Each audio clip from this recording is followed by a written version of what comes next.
Cycle, বিনামূল্যে যে cycle পাওয়ার কথা সেটাই কিনতে হচ্ছে, সেটাও আবার সরকারি স্কুল থেকে। সুন্দরবনের স্কুলে 100 টাকা দিলে তবেই সাইকেল পাচ্ছে পড়ুয়ারা।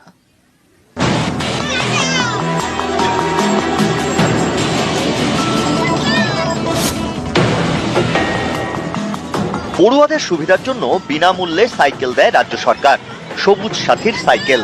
সুন্দরবনের সরকারি স্কুলে এই বিনামূল্যের সাইকেলই কিনতে হচ্ছে।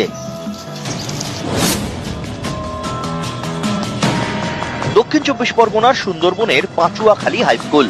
কুলতলির এই স্কুলেই সবুজ সাথী প্রকল্পের সাইকেল পেতে টাকা দিতে হচ্ছে। পড়ুয়াদের থেকে নেওয়া হচ্ছে 100 টাকা করে। সাইকেল নিয়ে যাচ্ছ, কত টাকা নিলে? 100 টাকা। কোন স্কুল থেকে?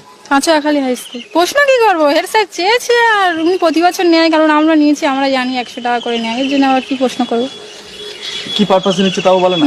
কোনো কাগজ দিয়েছে? না, কোনো কিছু দেয়নি, এমনি 100 টাকা 1 কপি ফটো নিয়েছে। টাকাটা কিছু নিয়েছে স্যার জানে।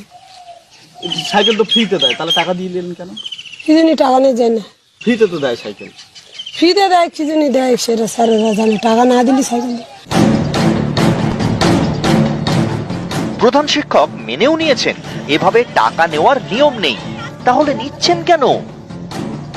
আমরা সিদ্ধান্ত নিয়েছি এইভাবেই, যে আমাদের গাড়ি খরচ করে এই জিনিসটা নিয়ে যেতে হয়,